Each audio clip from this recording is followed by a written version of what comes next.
بالله من الشيطان الرجيم. بسم الله الرحمن الرحيم. الحمد لله رب العالمين والعاقبة للمتقين والصلاة والسلام على سيد الأنبياء والمرسلين وعلى آله وأصحابه أجمعين. أما بعد فأعوذ بالله من الشيطان الرجيم. بسم الله الرحمن الرحيم. والسابقون الأولون من المهاجرين والأنصار والذين اتبعوهم بإحسان رضي الله عنهم ورضوا عنه. صدق الله مولانا العظيم وصدق رسوله النبي الكريم الأمين ونحن على ذلك لمن الشاهدين والشاكرين والحمد لله رب العالمین. بڑی محبت سے پڑھ لیجیے. الصلاۃ والسلام علیک یا سیدی یا رسول اللہ وعلی آلک واصحابک یا سیدی یا خاتم النبیین. الصلاۃ والسلام علیک یا سیدی یا امام الانبیاء والمرسلین وعلی آلک واصحابک یا سیدی یا خیر خلق اللہ. الصلاة والسلام عليك يا سيدي صاحب المقام المحمود وعلى آلك وأصحابك يا سيدي يا صاحب الحوض الموعود. آج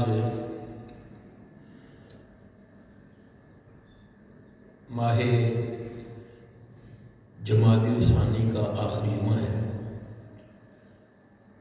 اور ماہ رجب شروع ہونے والا ہے.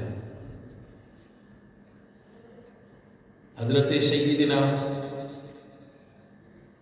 ابو بکر جنہیں صدیق بھی کہا جاتا ہے اور عتیق بھی کہا جاتا ہے، ان کی فضائل کچھ تو بیان کیے ہیں. اور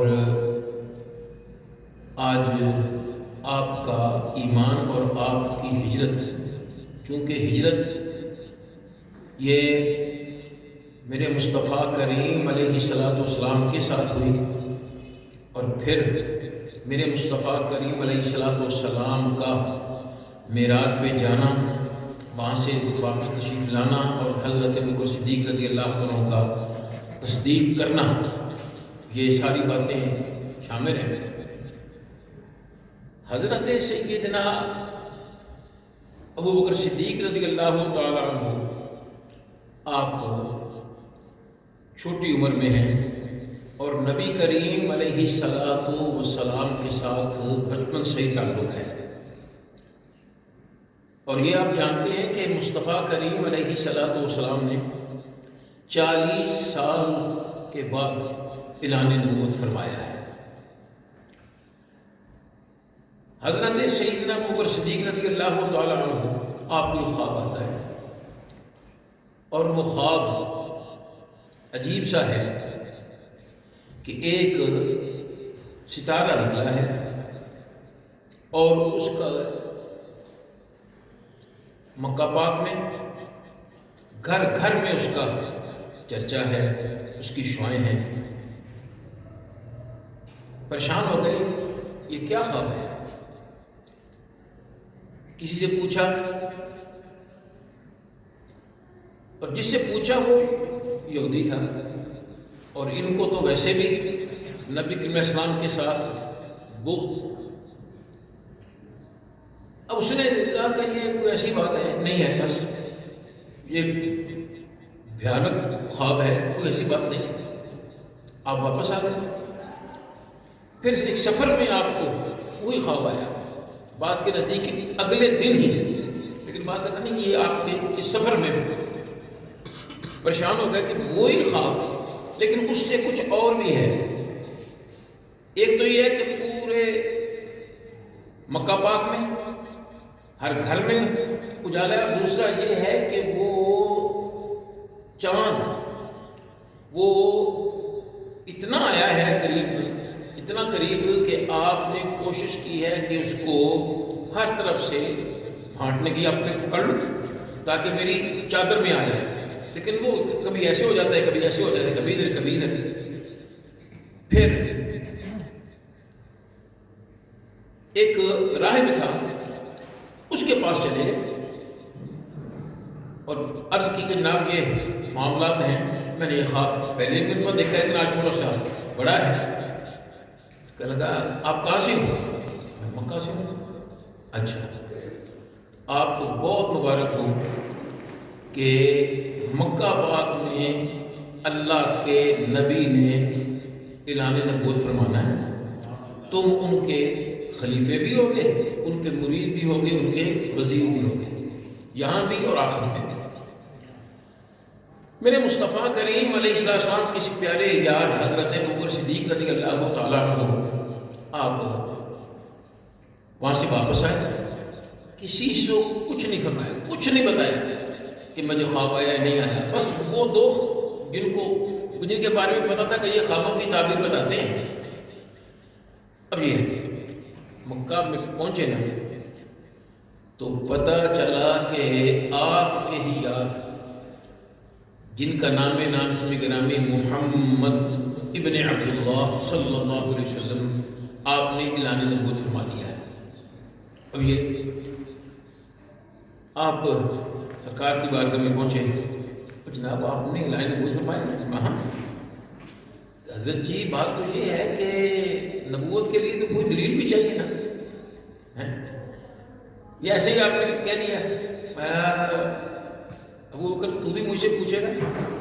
اور جہاں تک دلیل کی بات ہے تو وہ جو تجھے دو خواب آئے تھے میں یہ میری نبی ہونے کی ہی تو دلیل ہے۔ پھر حضرت ابوبکر صدیق رضی اللہ تعالیٰ عنہ نے آپ کا کلمہ پڑھ لیا۔ یا ایک بات کہ سب سے پہلا مسلمان ہے کون؟ سب سے پہلے مصطفیٰ کریم علیہ السلام کی حلقے میں شامل کون کون ہوا؟ تو ہم کہہ دیتے ہیں حضرت صدیق رضی اللہ تعالیٰ عنہ، اور ہو سکتا ہے کوئی آدمی کہہ دے کہ نہیں جناب آپ کو غلطی لگی ہے، یہ ایمان لانے میں سب سے اول کوئی مرد نہیں تھا، یہ تو مصطفیٰ کریم علیہ السلام کی پیاری زوجہ محترمہ، ہم مومنوں کی ماں حضرت سیدہ خدیجہ کبریٰ رضی اللہ تعالی عنہا ہے۔ ہم کہتے ہیں آپ بالکل ٹھیک کہتے ہیں۔ تو کہے گا بھائی یہ کیا ہوا؟ دونوں باتیں کیسے صحیح ہو گئی؟ یا جو یا وہ؟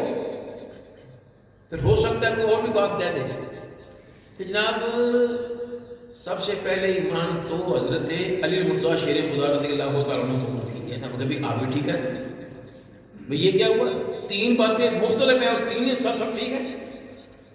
ہو سکتا ہے تو یہ کہتے کہ نہیں سب سے پہلے ایمان لانے والی ذات حضرت سیدنا بلال حبشی رضی اللہ تعالیٰ عنہ کی، ہم کہتے بھی آپ بھی ٹھیک ہے بھئی یہ سارے چار کے چار کیسے ٹھیک ہو گئے؟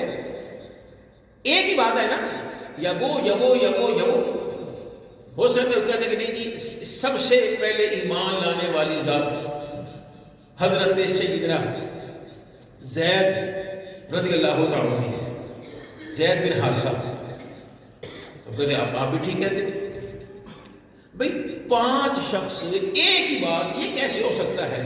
تو علماء فرماتے ہیں اس کی تطبیق یہ ہے کہ غلاموں میں سب سے پہلے ایمان قبول کرنے والی ذات حضرت سیدنا بلال حبشی رضی اللہ تعالیٰ عنہ، اور آزاد کردہ غلاموں میں سے سب سے پہلے حضرت زید بن حارثہ رضی اللہ تعالیٰ، اور بچوں میں سے سب سے پہلے ایمان حضرت سیدنا بلال حضرت علی المرتضیٰ شیر خدا رضی اللہ تعالیٰ عنہ قبول فرمایا، اور عورتوں میں سب سے پہلے ایمان حضرت سیدہ خدیجہ کبریٰ رضی اللہ تعالیٰ عنہا نے قبول کیا، اور مردوں میں آزاد مردوں میں سے سب سے پہلے ایمان حضرت سیدنا صدیق اکبر رضی اللہ تعالیٰ عنہ نے قبول فرمایا۔ تو حضرت سیدنا صدیق اکبر رضی اللہ تعالیٰ عنہ آپ نے ایمان جب قبول کیا تو آپ کی یاری تھی حضرت سیدنا عثمان غنی رضی اللہ تعالی عنہ کے ساتھ۔ تو سب سے پہلا خطیب اسلام کا حضرت سیدنا ابوبکر صدیق رضی اللہ تعالی عنہ کہ انہوں نے حضرت عثمان غنی رضی اللہ تعالی عنہ کو اس طرف بلایا کہ بھئی سرکار نے اعلان کو فرما دیا ہے، اب ابھی ماننی نہیں ماننی بات کی بات ہے، لیکن ابھی بات آگے نہ کرنا، اور سلسلہ چلتا ہوا الحمدللہ اللہ تعالیٰ نے مصطفیٰ کریم علیہ السلام کو کچھ حصے سے عطا فرمائے۔ پھر حضرت فاروق اعظم رضی اللہ تعالیٰ کا آپ کا ایمان قبول بہت لمبی بات ہے، لیکن بات کو کرنا چاہ رہا ہوں۔ حضرت سیدنا صدیق اکبر رضی اللہ تعالی عنہ آپ کو آپ کے والد صاحب نے ایک مرتبہ چھوٹی عمر میں اپنے ساتھ لیا، انگلی پکڑائی اور چلے گئے کعبہ شریف۔ اور آپ جانتے ہیں کہ کعبہ شریف میں اس وقت 360 بت ہوتے تھے۔ کتنے؟ 360 بت ہے۔ بات میں سے بات چلتی ہے کہ حضرت ابراہیم علیہ السلام نے کعبہ شریف کی عرض سرے نو تعمیر فرمائی۔ پہلی تعمیر حضرت سیدنا آدم علیہ السلام نے فرمائی۔ اگرچہ یہ تعمیریں ہوئیں، لیکن کعبہ شریف مصطفیٰ کریم علیہ السلام کی ولادت کے وقت حضرت سیدہ آمنہ طیبہ طاہرہ رضی اللہ تعالی عنہ کے گھر کی طرف جھکا، اور کچھ کہتے ہیں وہ جھکا نہیں تھا، وہ تو سجدہ کر رہا تھا، وہ سلام پیش کر رہا تھا۔ جبھی تو سیدی اعلیٰ میں کہتے ہیں نا کہ جس کے سجدے کو محراب کعبہ کی، ان لبوں کی لساطت پہ لاکھوں سلام۔ تو یہ مصطفیٰ کریم علیہ السلام علماء پاتے ہیں وہ کیوں جھکا؟ اس لیے کہ بنایا تو اگرچہ آدم علیہ السلام نے، حضرت سیدنا ابراہیم علیہ السلام نے، لیکن کب بتوں سے پاک کرنے والی ذات جناب محمد رسول اللہ صلی اللہ علیہ وسلم تشریف لائے، مصطفیٰ کریم علیہ السلام۔ خیر، یہ حضرت ابوبکر صدیق رضی اللہ عنہ چھوٹی عمر میں اپنے والد صاحب کے ساتھ پہنچے، اور والد صاحب نے بتایا کہ بیٹا یہ دیکھو یہ ہمارے خدا ہے، اس کا نام لات ہے، اس کا نام حبل ہے، اس کا عزا ہے، سب کا اس کا نام لکھے۔ والد صاحب تھوڑا سا کس طرف ہو گئے نا، تو جو بڑا بت تھا نا اس کی طرف اشارہ کر کے آپ نے فرمایا بھائی تو خدا ہے؟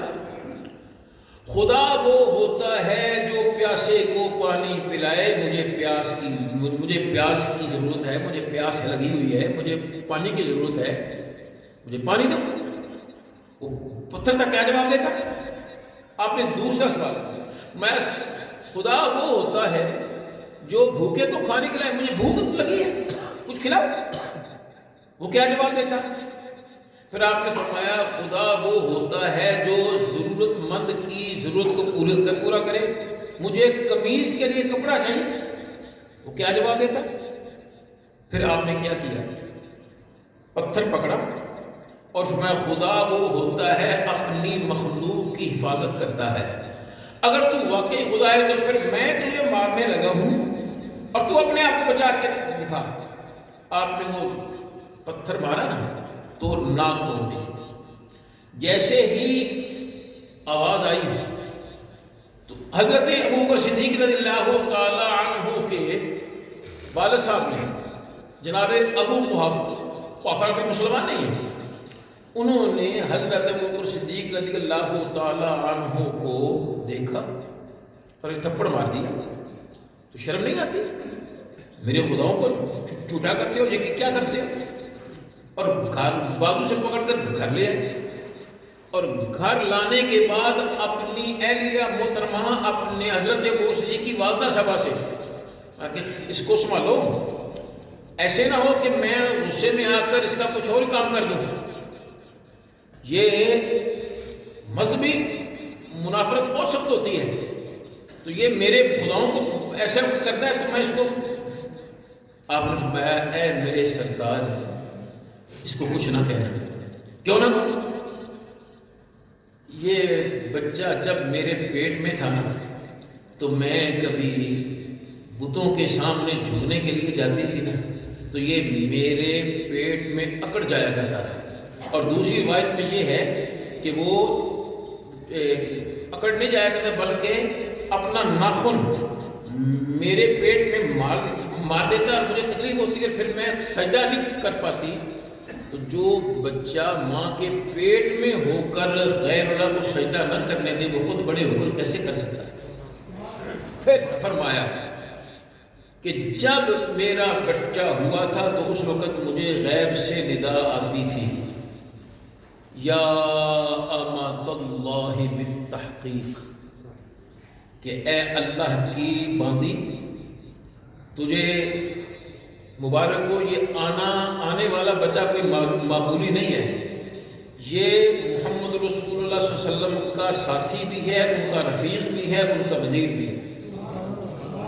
یہ بات نبی کریم علیہ السلام کی بارگاہ میں حضرت ابوبکر صدیق رضی اللہ عنہ نے بڑے ہو کے بتا دی کہ ایسے ایسے ہوا. حضرت ابوبکر صدیق رضی اللہ تعالی عنہ اٹھ کر گھر تشریف لائے نا. تھوڑی دیر میں حضرت جبرائیل امین آ گئے اور آپ نے اللہ کی بارگاہ کی طرف سے جو سلام آیا تھا نا سرکار کی بارگاہ میں پیش کیا. پیش کرنے کے بعد میں کہ اللہ تعالیٰ ارشاد فرماتا ہے کہ آپ کے یار ابو بکر صدیق نے ابھی جو بات کہی ہے نا، میں اللہ اس پر تصدیق کی مہر لگاتا ہوں. سبحان اللہ. تو جس کی تصدیق اللہ کرے اس کی کیا شان ہے؟ تو یہ حضرت سیدنا صدیق اکبر رضی اللہ تعالیٰ اللہ تبارک و تعالیٰ جل وعلا کی طرف سے حکم آ گیا کہ اب مکہ پاک چھوڑ کر مدینہ پاک چلے جاؤ. مسلمان کسی نے اپنے بھائی کے ساتھ، کسی نے اپنے بیٹے کے ساتھ، کبھی کسی کے ساتھ، کسی نے کسی کے ساتھ ہجرت کی. حضرت ابوبکر صدیق رضی اللہ تعالیٰ عنہ بھی سرکار کی بارگاہ میں حاضر ہوئے. یا رسول اللہ، میں بھی تو مسلمان ہوں اور میرے لیے کیا حکم، میں چلا جاؤں؟ میں ٹھہر، کیا پتہ اللہ تعالیٰ تیرے ساتھ کوئی بہت اچھا آدمی لگا دے. سرکار کا فرمان تک چپ ہو گئے. اللہ اکبر. یہاں ایک بات کرنا چاہ رہا ہوں کہ یہ ہجرت کتنی بڑی چیز ہے کہ اللہ تبارک و تعالی جل وعلا نے ایمان والوں کے بعد جو سب سے بڑی بات کی نا وہ ہجرت کی ہے. اللہ فرماتا ہے وَالسَّابِقُونَ الْأَوَّلُونَ مِنَ الْمُهَاجِرِينَ وَالْأَنصَارِ.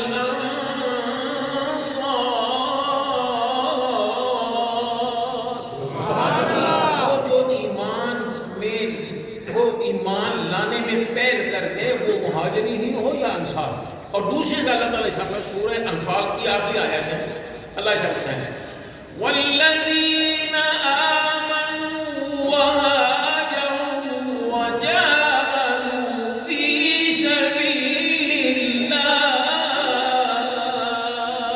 سبحان اللہ. اور وہ لوگ جنہوں نے ایمان قبول کیا اور ہجرت کی. حضرت سیدنا جندب رضی اللہ تعالیٰ عنہ پورے گھر میں اکیلے ہی مسلمان ہیں، بس اور کوئی نہیں. اور تھے بوڑھے. اب خیال ہے کہ میں بوڑھا ہوں، پتہ نہیں میرے لیے کیا حکم ہے. پھر فیصلہ کیا کہ نہیں، اللہ کا حکم ہے، میں کچھ بھی ہو میں نے جانا ہے. آپ نے اپنی اولاد سے کہا کہ بھئی کوئی مجھے چھوڑاؤ. بات تو کل ہی جا، اسی نہیں جانا. تو آپ نے فرمایا پھر ایسے کرو کہ مجھے سواری پہ بٹھا کر سواری کا انتظام کر دو. تو وہ کیا بٹھا کر تو مدینہ پاک کی طرف ہانک دو. ابا خیال کر تیری بڑھی جانا ہے، سوالے کے حج گولے لگیں گے، آپ دنیا سے چلے جاؤ. تو آپ نے فرمایا کچھ بھی ہو میں نے جانا تو ہے نا. ان بیٹوں نے مہربانی کی کہ آپ کو حضرت جندب رضی اللہ تعالیٰ عنہ کو یہ سواری پہ بٹھایا اور رسیوں کے ساتھ جکڑ دیا کہ اگر ہمارے والد صاحب وہ جھٹکے لگنے کی وجہ سے کوئی ایسا معاملہ ہو تو پھر کم از کم یہ پہنچ جائے نا. یہ سلسلہ چلتا رہا. یہ پہلی ہی منزل میں یہ ہوا کہ آپ بے ہوش ہو گئے اور اسی بے ہوشی کے عالم میں آپ نے اپنی جان میں اللہ کی طرف سپرد کر جس نے دیکھا تھا کہ کوئی جنبد ہمارا بھائی یہ ہمارے بزرگ نکلیے تو تھے لیکن ہجرت نہیں کر سکے، تو نکلے تو تھے لیکن نہیں. اللہ اکبر. دوسرے نے دیکھا، تیسرے میں دیکھا، میرے مصطفیٰ کریم علیہ السلام تک بات پہنچی تو سرکار نے فرمایا جس نے بھی جو حج کے لیے نکلا پھر نہیں پہنچ سکا تو اس کا معاملہ اللہ کا. تو یہ حضرت سیدنا ابو بکر صدیق رضی اللہ تعالیٰ عنہ بھی ہجرت کے لیے سرکار کی بارگاہ میں حاضر بلکہ صلی اللہ علیہ وسلم مجھے اجازت ہے، میں نہیں ابھی انتظار کروں. ایک دن مصطفیٰ کریم علیہ السلام حضرت ابو بکر صدیق رضی اللہ عنہ کے گھر پہنچ گئے. قربان جاؤں ہے کہ ساری دنیا جاتی ہے مصطفیٰ کریم علیہ السلام کی بارگاہ میں اور مصطفیٰ علیہ السلام حضرت ابو بکر کے گھر پہ جاتے ہیں. بلکہ آپ کی بیٹی صاحبزادی آپ فرماتی ہیں کہ کہنے تو یہ دیکھا کہ سرکار علیہ وسلم صبح و شام ہمارے گھر تشریف لایا کرتے تھے. تو سرکار تشریف لے آئے. آپ نے فرمایا ابو بکر اگر تو پسند کرے اس بات پر کہ اگر ہم پکڑے جائیں تو سارا الزام تیرے سر پہ آئے کہ یہ ابو بکر ہی لے کے آیا ہے، تو کیا خیال ہے چلے گا؟ آپ نے عرض کی یا رسول اللہ صلی اللہ علیہ وسلم اگر مجھے اس جرم میں کہ آپ کا ساتھ ہو مجھے مار کے ادموا کر دیا جائے اور دوسری طرف میرے سامنے ہیرے جواہرات سونے چاندی کا ڈھیر لگا دیا جائے اور کہا جائے کہ یہ سب کچھ چھوڑ دو اور یہ لے لو، مارا بھی جائے اور مجھے کچھ بھی کہا جائے، یا رسول اللہ میں سونے چاندی اور ہیرے جواہرات کو ٹھکرا کر آپ کے ساتھ جانے کے زیادہ بہتر سمجھتا. پھر میں آؤ چلے. پھر مصطفیٰ کریم علیہ السلام نے وہ راستہ اختیار کیا جو عام راستہ نہیں تھا. راستے میں ایک پہاڑ آ گیا، بڑا مشکل پہاڑ ہے، غار ثور، جبل ثور، اس پر ایک غار ہے. وہاں آپ نے 3 دن کے لیے قیام فرمایا. جو بات کرنا چاہ رہا ہوں وہ یہ ہے کہ ایک ہے سامنے والا حصہ اور ایک ہے پچھواڑا والا حصہ. حضرت ابو بکر صدیق رضی اللہ عنہ سرکار پچھلی کی طرف سے یہ کام کر رہے ہیں. حضرت ابو بکر صدیق رضی اللہ عنہ عرض کرتے ہیں کہ رسول اللہ صلی اللہ علیہ وسلم آپ مہربانی فرمائیے یہاں سے مجھے خدمت کا موقع دیں کہ میں آپ کو اپنے کندھوں پہ اٹھا کر لے جاؤں. میں بھی گیا تھا ایک مرتبہ اور میں اس وقت گیم بھی کھیلتا تھا اور عمر میری کے نام اس کا عمر بھی تقریباً 30 سال تھی اس وقت میری عمر. تو یہ ایس تو ادھی عمر، اب تو 60 سال کا ہو گیا. اور اس وقت بھی میرا جسم ہے بالکل پتلا. آپ نے دیکھا جو بزرگ ہیں ان کو پتہ ہی ہے، بالکل پتلا سا. اور میرے پاس سامان کتنا ہے، ایک سیب وہ بھی جیب میں اور ایک پانی کی بوتل وہ بھی ہمائل یعنی وہ گلے میں ڈالنے والی، بس اور کچھ نہیں میرے پاس. فقیر 4 سانس لے کر اس راستے پر چلا جس راستے پر 1400 سال سے لوگ آ جا رہے ہیں. لیکن حضرت ابو بکر صدیق رضی اللہ تعالیٰ عنہ نے اس راستے پر سرکار کو اپنے کندھوں پہ اٹھایا جو ہے بھی پچھواڑا اور ایک سانس میں اوپر چلے گئے، ایک سانس میں اوپر چلے گئے. اللہ اکبر. یہ کہاں تھا، یہ معاملہ کیا تھا؟ یہ مصطفیٰ کریم علیہ السلام کی ذات تھی. کیوں کہ اللہ تبارک و تعالی جل وعلا نے مصطفیٰ کریم علیہ السلام کو جو شان عطا فرمائی میں ان میں سے ایک شان آپ کو سنا دوں. اور کل کا دن یہ امام المناظرین حضرت علامہ مولانا محمد سعید اسد صاحب رحمۃ اللہ تعالی آپ کا یوم وصال تھا، تو میں چاہوں گا کہ آج میں قرآن مجید کی یہ 2 آیات ان کی طرز پڑھنے کی کوشش کروں۔ میرے استاد بھی ہیں، میرے بھائی بھی ہیں، تو میں آپ کو سناؤں۔ سبحان اللہ۔ یا ایھا النبی انا ارسلناک شاہدا ومبشرا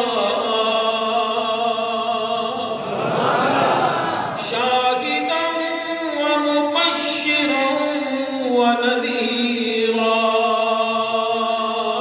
وداعيا إلى الله بإذنه وسراجا منيرا۔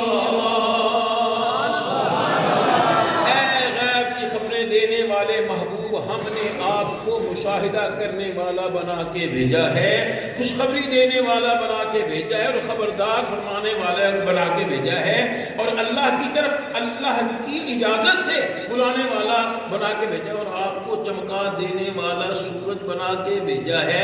جب مصطفیٰ کریم علیہ السلام چمکا دینے والے سورج ہیں تو جو آپ کے ساتھ ہے، بلکہ ایسا ساتھ ہے کہ سرکار کو اپنے کندھوں پہ اٹھایا ہوا ہے، تو اس کے چمک کا عالم کیا ہوگا؟ جبھی تو ہم کہتے ہیں نا کہ صدیق تے ہے اسی شان ریسا کون کرے، سبحان اللہ، صدیق تے ہے اسی شان ریسا کون کرے، ہے جان دا جملہ جہان ریسا کون کرے، وچ غال رلے وچ مزال رلے، ہر حال چ یار دے نال رلے، اجے پوچھائیں ایمان ریسا کون کرے۔ تو حضرت سیدنا صدیق اکبر رضی اللہ تعالیٰ عنہ وہ ذات ہیں کہ جن کو اللہ تبارک و تعالی جل وعلا نے سارے نبیوں کے بعد مقام سب سے اونچا مقام حضرت ابوبکر صدیق کو عطا فرمایا ہے۔ حضرت علی رضی اللہ تعالی عنہ خود فرماتے ہیں کہ مجھے ابو بکر سے نہ پڑھانا، مجھے عمر سے نہ پڑھانا، جو مجھے ان دونوں سے پڑھائے گا میں اسے 80 کوڑے لگواؤں گا، 80 کوڑے۔ تو جب حضرت علی رضی اللہ عنہ حضرت علی خود فرما رہے ہیں تو کون ہے بے وقوف جو یہ کام کرے گا؟ جو کام کرے گا وہ اللہ کی رحمتوں سے نظر قریب نہیں ہوگا بلکہ دور جاتا جائے گا، دور جاتا ہے، کیوں کہ جس کو مصطفیٰ نے چمکایا ہے۔ اور آخری بات کرنا چاہ رہا ہوں، چونکہ بھول جاتا ہوں تو شاید میں نے پچھلے سنائی تھی، پھر بھی آپ سن لیجیے، نہیں سنی تو پھر سن لیجیے گا، کہ ایک شخص مجھے کہنے لگا جناب کہ تسی حضرت امام حسین کی شان نہیں بیان کرتے، نہیں مانتے، تو تیروں زیادہ اسی ماننے ہیں، بلکہ ہم صرف شان سے نہیں مانتے بلکہ ہم ان کے عقیدے کو بھی پورے طریقے سے اپناتے ہیں۔ تو لگا جی میں نے کہا تو کیا کہنا چاہتے ہیں؟ کہ حضرت امام حسین اللہ نے ایڈی شان عطا فرمائی ہے کہ 40 ہاتھ سجے کھبے اتے تھلے، جیڑا بھی 40 ہاتھ، اور ہاتھ یہ نہیں ہے، اس کو کہتے ہیں بالشت، ہاتھ یہاں سے لے کر یہاں تک ہے، جو 40 ہاتھ اوپر نیچے دائیں بائیں آپ کے ساتھ آپ کے پہلو میں سو گیا، حضرت امام حسین کی وجہ سے اللہ تعالیٰ اس کی بخش فرما دے گا۔ میں کہا تم ہاتھ کہنا میں 40 میل بھی من لو مان تیار ہے، بس اتنا دس دے کہ جے نواسے دی شان ہے تے میرے مصطفیٰ دی شان کی ہوئے۔